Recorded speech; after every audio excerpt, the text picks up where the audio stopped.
મિત્રો નવાઈ લાગશે તમને, આ એક દેશમાંથી અમે બીજા દેશમાં ચાલતા જઈ રહ્યા છું.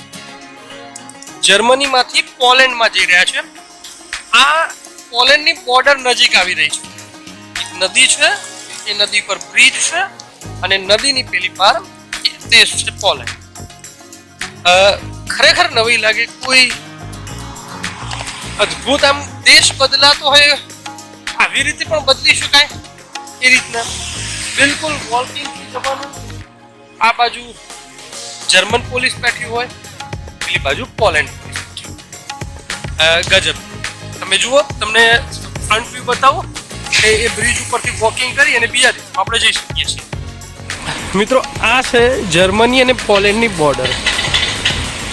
એકચ્યુઅલી આ બ્રિજ છે એની ઉપરથી પેલી બાર જાઓ એટલે તમારો દેશ બદલાઈ જાય છે અને સ્ટ્યુબિક નામનું પોલેન્ડનું શહેર આવી જાય છે. અહીંયા ફ્રેન્કફર્ટ ઓર્ડર નામનું શહેર છે અને પેલી બાજુ સ્ટ્યુબિક નામનું શહેર છે. કલ્પનાતીત આ નદી બંને દેશોનું વિભાજન કરે છે. એક બાજુ જર્મની, એક બાજુ પોલેન્ડ. કલ્પના કરો, એક બાજુ નાણું બદલાઈ જાય છે, એક બાજુ સ્પોટી નામનું નાણું ચાલે, એક બાજુ યુરોપ નામનું નાણું ચાલે, એક બાજુ જર્મન લેંગ્વેજ ચાલે, એક બાજુ પોલિશ લેંગ્વેજ ચાલે. કેટલું ગજબનું છે. બસ ચાલતા ચાલતા એક દેશમાંથી બીજા દેશમાં. ભારતમાં તો આપણે રાજ્ય બદલતા જોયું હશે, અહીં તો દેશ બદલાય છે અને એટલું મનમોહક નજારો, એટલું મનમોહક દ્રશ્ય, અદ્ભુત અદ્ભુત. અને અહીંયા જો ગાડીઓ પણ પોલેન્ડવાળા જર્મનીમાં જોબ કરવા આવે, જર્મનીવાળા પોલેન્ડમાં જોબ કરવા જાય.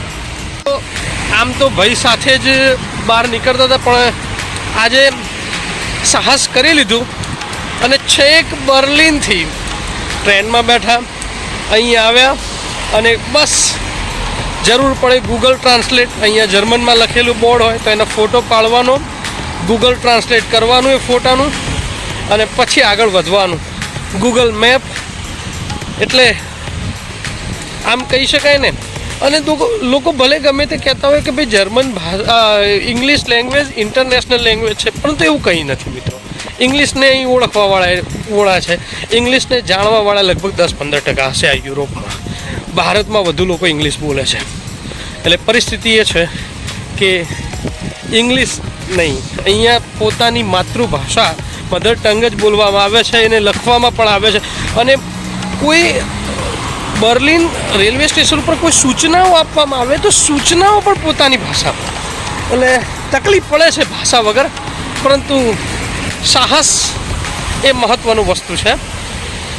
આશા રાખું છું કે આપ આવો જ્યારે પણ યુરોપમાં તો આ કરજો, મજા આવશે.